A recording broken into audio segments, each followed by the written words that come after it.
you guys my puppy class spiel. It is not going to look like agility for a while, and I feel pretty passionately about that. I have a board and train that's very similar in age to these dogs, and I've had her since she was 9 weeks old, and she wrapped a cone for the very first time last week, because I have learned throughout multiple dogs that the most important thing is relationship, teaching them how to learn, right?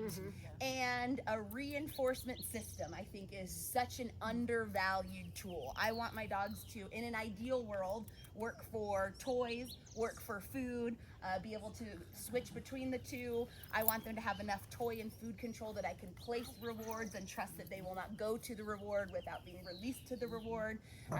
The way that agility is now, if we can place rewards out on lines and away from us and things like that, it makes our life so much easier, right?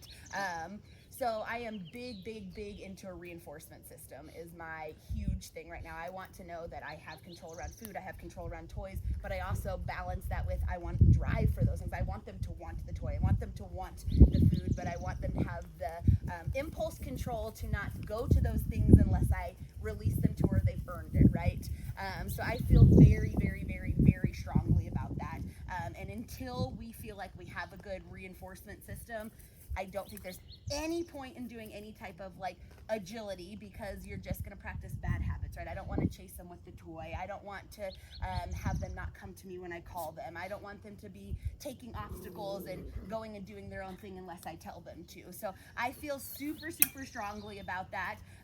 That being said, there's going to be, the normal restrained recalls, and we will get to agility, I promise, but that's not my number one priority.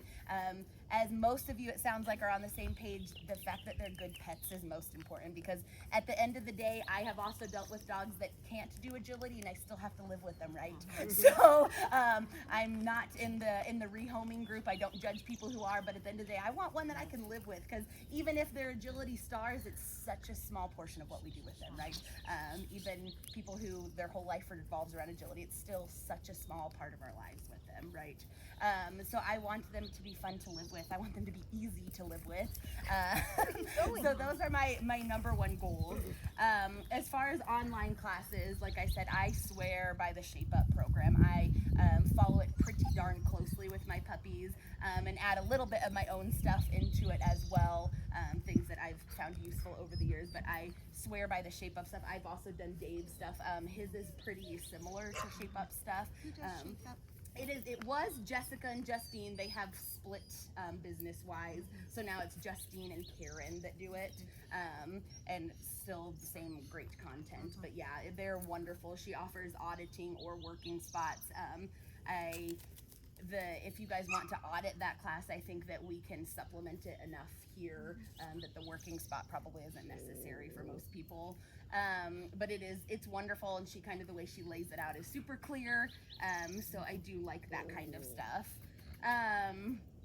Yeah, so that's my big spiel. I don't want people to get frustrated or disheartened when it doesn't look like agility for a while, because like I said, having that relationship and the reinforcement system is so important, and it's going to make agility so much easier, I promise.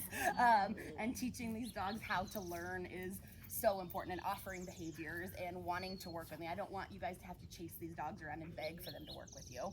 I think that's tiring for everyone involved. So if we can not have to do that, I think that's the best way, and I think it starts now, right? So nice and early.